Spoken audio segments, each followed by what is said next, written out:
Olá, sejam muito bem-vindos. Governança ambiental, social, corporativa, economia verde, descarbonização. Temas que hoje são discutidos em todo o mundo e ganharam prioridade.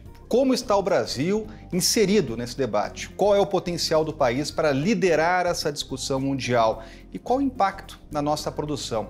Assunto para a entrevista com Rodrigo Hollenberg, secretário de Economia Verde, Descarbonização e Bioindústria do Governo Federal, ex-governador aqui do Distrito Federal. Governador, seja bem-vindo aqui ao canal Empreender.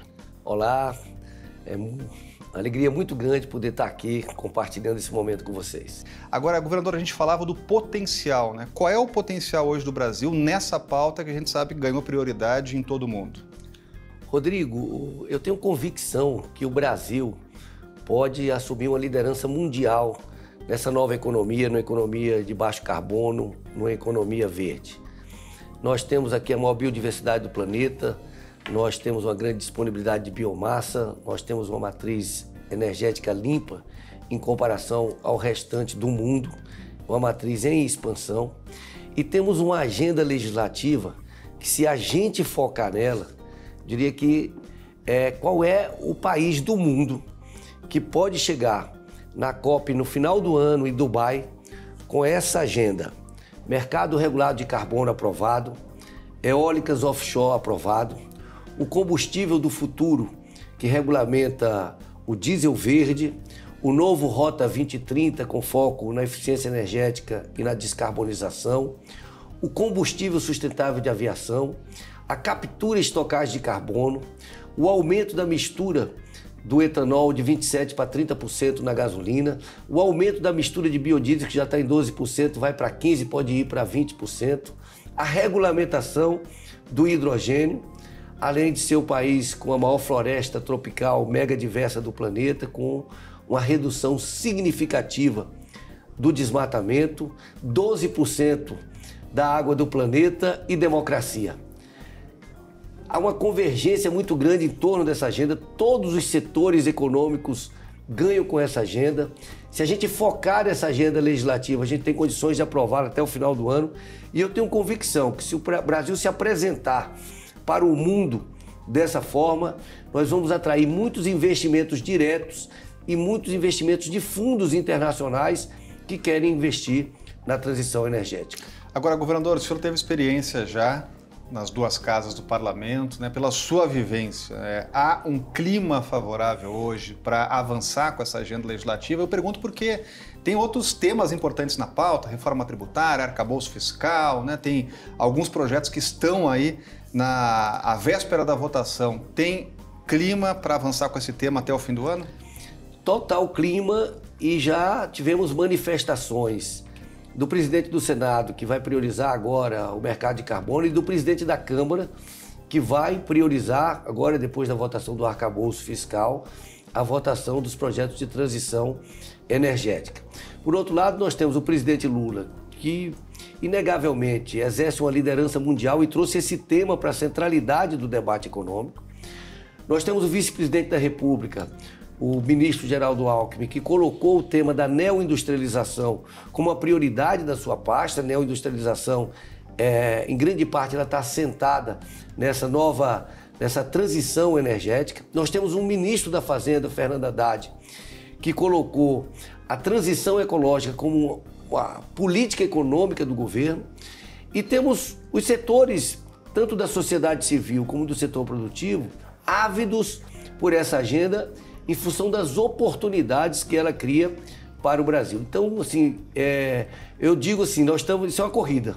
Nós estamos na pole position, mas nós temos que largar, temos que acelerar para chegar em primeiro lugar, porque não vai ter lugar para todo mundo nessa disputa pela transição energética. Mas o Brasil tem todas as condições de liderar e de aproveitar ao máximo dessas oportunidades que estão colocadas. Agora, governador, a gente falou de um tema que é debatido, e esse é um tema debatido, que é a economia verde em todo o mundo, ganhou prioridade nos principais fóruns, né, nos organismos multilaterais, mas é interessante até para a gente explicar para quem está nos acompanhando como mensurar isso, né? Avançando com essa agenda, qual seria o impacto na economia? Gera emprego? Aumenta PIB? Como explicar isso para a nossa audiência? Rodrigo, eu vou dar 2 exemplos para você. Olha só, o Brasil já tem no Nordeste brasileiro um grande potencial de produção de energia através das energias fotovoltaicas, através da energia solar, das energias eólicas onshore, que são na terra, e agora um potencial enorme de produção de energia eólica em alto mar, que são as offshore. Só no IBAMA já tem 98 pedidos de licença para instalação de eólicas offshore e que o IBAMA aguarda a regulamentação do Congresso Nacional para poder decidir.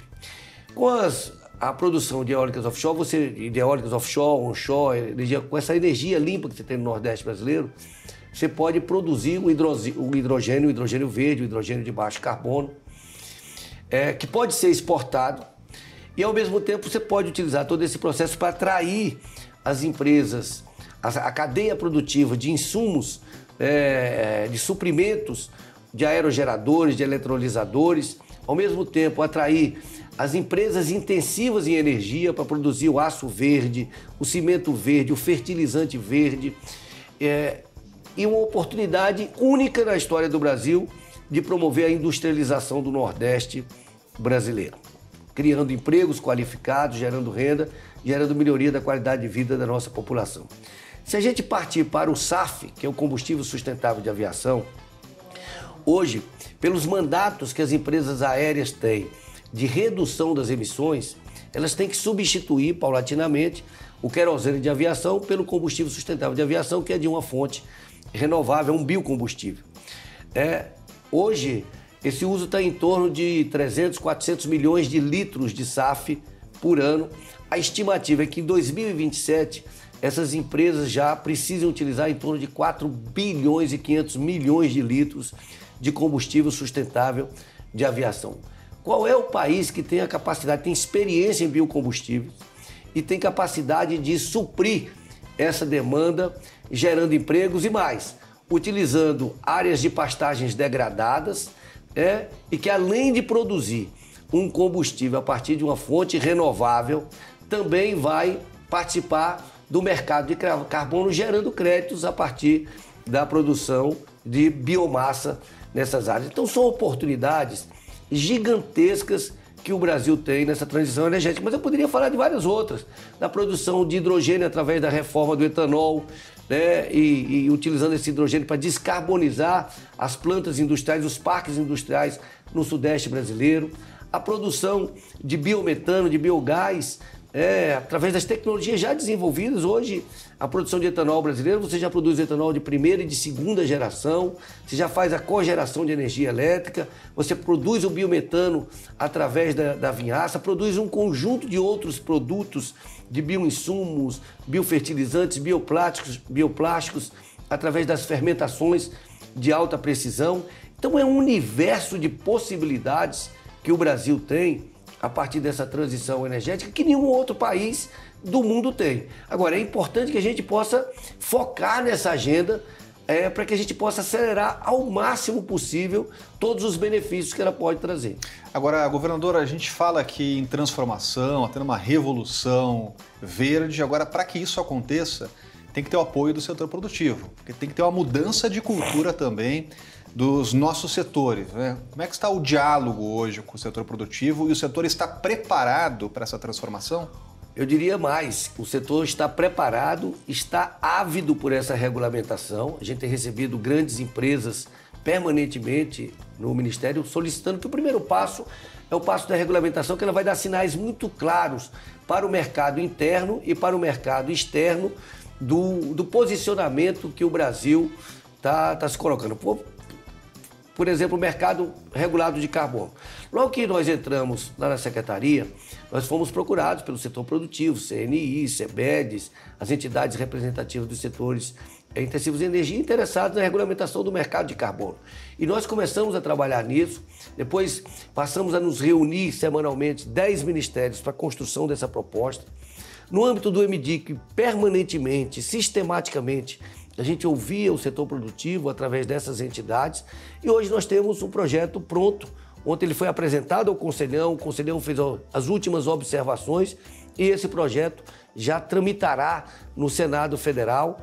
A partir da semana, a própria senadora Leila já apresentou um relatório com base nesse projeto preparado pelo governo.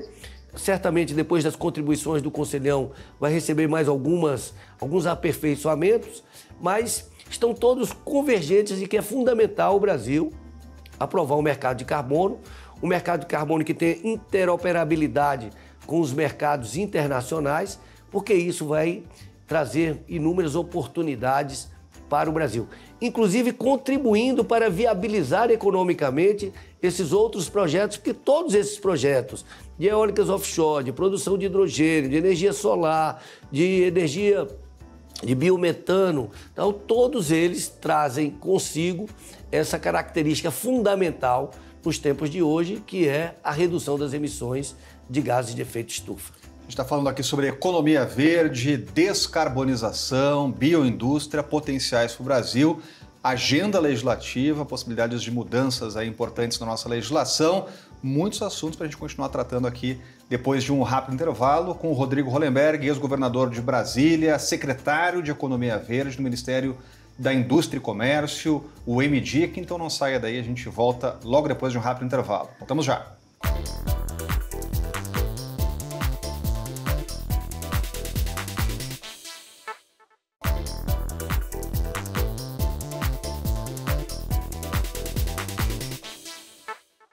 Voltamos com a entrevista hoje com o secretário de Economia Verde, Descarbonização e Bioindústria do Governo Federal, Rodrigo Hollenberg, ex-governador do Distrito Federal. A gente falava, governador, no primeiro bloco sobre mudanças legislativas, transformações, necessidades importantes agora e de potenciais também dessa economia verde. Agora, além do potencial, tem um risco embutido aí, porque o senhor falava que é uma corrida internacional. Qual é o risco que o Brasil corre se não avançar com essa pauta nessa corrida internacional? Veja bem, o risco de perder mercados, porque, veja bem, hoje a Europa, para fazer a sua transição energética, para a sua descarbonização, ela vai precisar de hidrogênio. Ela não tem capacidade de produzir todo esse hidrogênio, está fazendo investimentos vultosos para produzir, mas ela já anunciou que vai precisar importar pelo menos 10 milhões de toneladas de hidrogênio por ano. O Brasil pode ser um grande mercado fornecedor. Embora o ideal para o Brasil não é vender a commodity, é vender o hidrogênio, né, num produto que agregou valor, num produto industrial, no aço verde, no fertilizante verde. Mas também o excedente disso pode ser exportado, e é importante que seja exportado até para capitalizar as empresas, para no momento seguinte ou paulatinamente também fazendo esse processo de introdução da matriz de hidrogênio na matriz industrial, especialmente nesse caso no Nordeste brasileiro, para você favorecer um novo processo de industrialização. Então, hoje você tem fundos internacionais que estão procurando os melhores lugares para investir, porque é uma necessidade mundial, tanto que os Estados Unidos estão concedendo incentivos enormes, a Europa está concedendo incentivos enormes, o Brasil não tem a mesma capacidade financeira de oferecer esses incentivos, mas em contrapartida nós temos condições naturais muito mais favoráveis do que esse país e uma matriz energética já predominantemente limpa em relação aos demais países. Então eu diria que o risco é perder tempo. A cada tempo que a gente perde uma parcela de mercado. Se a gente tiver a capacidade de convergir nessa agenda, e eu vejo toda a possibilidade, se você olhar para o Congresso Nacional, além da declaração do presidente Lira, que vai priorizar a pauta da transição energética, você tem uma proliferação de frentes parlamentares, de comissões especiais, do hidrogênio, presidido pelo Arnaldo Jardim na Câmara, presidido pelo senador Cid Gomes no Senado, desenvolvimento sustentável, presidido pelo senador veneziano no Senado. Enfim, você tem um conjunto de frentes parlamentares, de comissões especiais, porque as pessoas estão percebendo que essa é uma agenda, que ela é uma agenda que tem um viés, que traz um benefício ambiental, mas ela é, sobretudo, uma agenda econômica.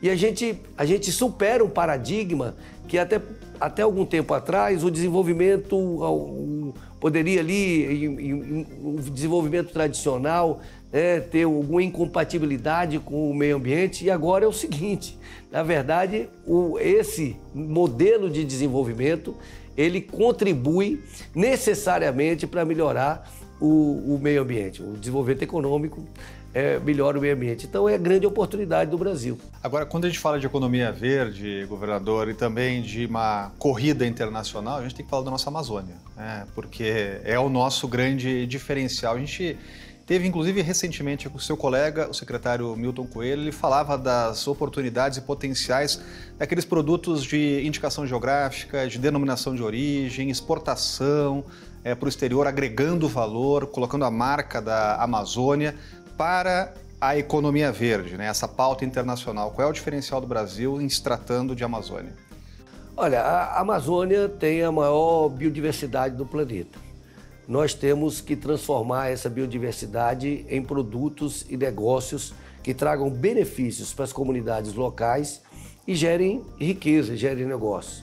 Essa foi uma das prioridades definidas pelo vice-presidente, ministro Geraldo Alckmin, então logo assumiu o ministério, que foi a retomada do CBA. O CBA é um centro de biotecnologia da Amazônia, foi criado ainda no governo Fernando Henrique Cardoso, e que pela falta de um modelo jurídico apropriado, ele trabalhou com uma parcela, um pequeno potencial de toda a sua capacidade.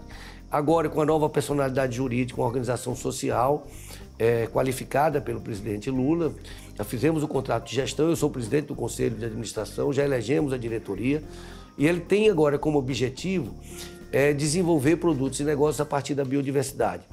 Esse centro, que agora é um centro de bionegócios da Amazônia, ele tem uma capacidade de alavancar recursos muito grande, porque as empresas do Polo de Informática de Manaus, que recebem incentivos da Zona Franca de Manaus, elas são obrigadas a investir 5% do seu faturamento bruto em pesquisa e desenvolvimento, e parte desses recursos podem e devem ser alocados numa organização social vinculada ao MDIC, que é o CBA, e isso dá uma oportunidade muito grande de desenvolver produtos e negócios na Amazônia que gerem riqueza. Agora a gente falava da biodiversidade da Amazônia, secretária, mas tem que falar também do Cerrado, do nosso Cerrado aqui do Distrito Federal, do Pantanal. Então a biodiversidade brasileira, ela é riquíssima, né? Mas eu queria aproveitar esse tema de realidades regionais, né, para saber até como é que está hoje o seu contato com os entes federados, com os secretários, governadores, com os municípios. Essa agenda verde, ela está difundida hoje em todo o país? Esse contato, ele existe com os nossos entes federativos? Bom, primeiro é muito importante, você lembrou muito bem que a biodiversidade brasileira está em todos os biomas. Eu gosto sempre de citar o Cerrado brasileiro, segundo o pesquisador Eduardo Assad, é um dos maiores laboratórios de genes do mundo. Nós temos aqui 12 mil espécies de plantas já conhecidas, plantas adaptadas a milhões de anos, a grandes períodos de estiagem, a grandes mudanças de temperatura. E é nos genes dessas plantas que vai estar a sustentabilidade da agricultura no futuro, no ambiente de mudanças climáticas como a gente está vivendo. Então é muito importante a gente sempre que pensar em biodiversidade, pensar em todos os biomas brasileiros. E nós estamos sim pensando, trabalhando com os municípios. Nós criamos no orçamento, que brevemente vai para o Congresso Nacional, uma ação, que são municípios verdes, promoção da economia verde, descarbonização e bioindústria, que tem exatamente esse objetivo, né? Levar investimentos para a criação de biofábricas, de bioindústrias, de alternativas de colocação de energia renovável, de alternativas que possam agregar valor na produção local a partir da economia verde. E é um tema riquíssimo, né, que vai ser discutido muito ainda, tanto no Congresso Nacional, mas nessa relação com governadores, prefeitos. Agora, no Conselhão, o senhor citou há pouco, governador, né, como esse tema ele é debatido, envolvendo, inclusive, as entidades, os setores produtivos, né, como ampliar esse debate para outros segmentos da sociedade. Bom, ontem no Conselhão nós fizemos um debate sobre mercado de carbono. Há 2 semanas atrás fizemos um debate sobre transição energética. Lá em Belém, nos Diálogos Amazônicos, foi instalado o grupo de trabalho da Amazônia e de recuperação de áreas degradadas. Eu acho que o Conselhão é a oportunidade de reunir todos os atores da sociedade, o setor produtivo, os representantes dos trabalhadores, os representantes das centrais agrícolas, ontem falou o representante da CONTAG, e criar uma convergência em torno de temas de interesse nacional. E o bom do momento político que nós estamos vivendo, que essa agenda legislativa que eu me referi, no início da nossa conversa, de regulamentação do mercado de carbono, eólicas, combustível do futuro, hidrogênio, ampliação do etanol, do biodiesel, é uma agenda de convergência nacional. Por exemplo, o biodiesel. O biodiesel hoje, a ampliação do percentual de biodiesel, que já aumentou de 10% para 12% nesse primeiro ano de governo. Está previsto crescer 1% a cada ano até chegar a 15% daqui a 3 anos, com uma perspectiva de ir a 20%. Isso inclui um número muito grande de produtores rurais, ou seja, não é só uma energia.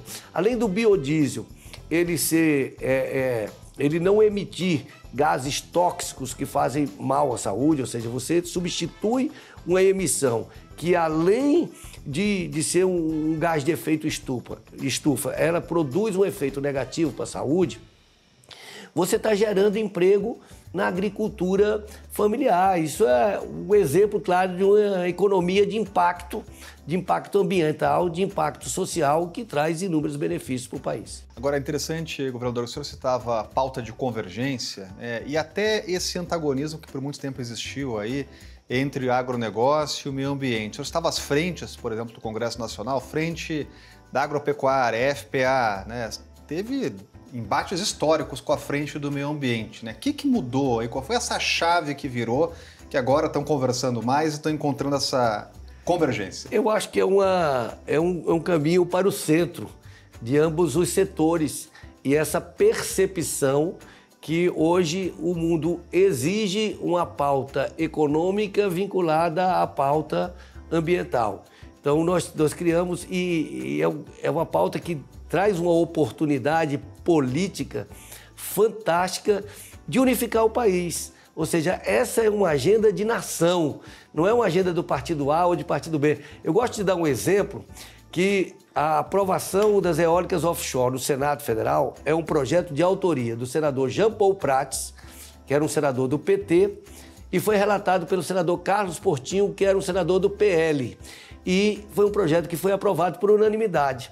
Ou seja, toda essa agenda é uma agenda de unificação do país.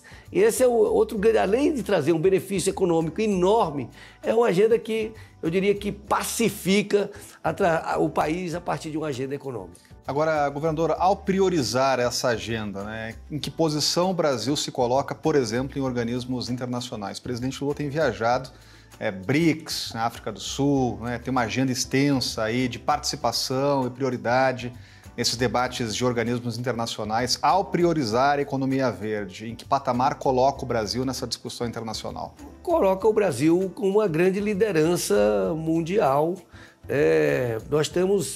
A gente recebe permanentemente representantes de organismos multilaterais, de bancos multilaterais, do BID, do Banco Mundial, da CAF, e todos muito interessados em apoiar o Brasil nessa agenda, porque essa é uma agenda essencial para o mundo. O Brasil tem condições de obter oportunidades fantásticas, benefícios fantásticos para todo o conjunto da população, e essa é uma preocupação que a gente tem que ter em mente todo momento, que ninguém fique para trás, que essa seja uma agenda que beneficie o conjunto da população brasileira, não seja uma agenda concentradora de renda, mas é uma agenda que o mundo precisa dela. O mundo, nesse momento, precisa do Brasil. E a gente tem que dar nossa colaboração para o planeta, trazendo inúmeros benefícios para a população brasileira. E com certeza esse é um tema que vai continuar na agenda. A secretária falava de uma ampla pauta legislativa que vamos acompanhar aqui no canal Empreender. Eu quero agradecer, secretário de Economia Verde, Descarbonização e Bioindústria do Governo Federal, Rodrigo Hollenberg, que esteve com a gente aqui no canal Empreender. Muito obrigado, uma honra poder participar do programa. E já deixar convites para novas entrevistas aqui também no canal Empreender. E agradecer principalmente você que acompanhou aqui a entrevista. Também fica o convite para novas entrevistas no canal Empreender, porque você sabe que assistir já é um bom negócio. Muito obrigado, até a próxima.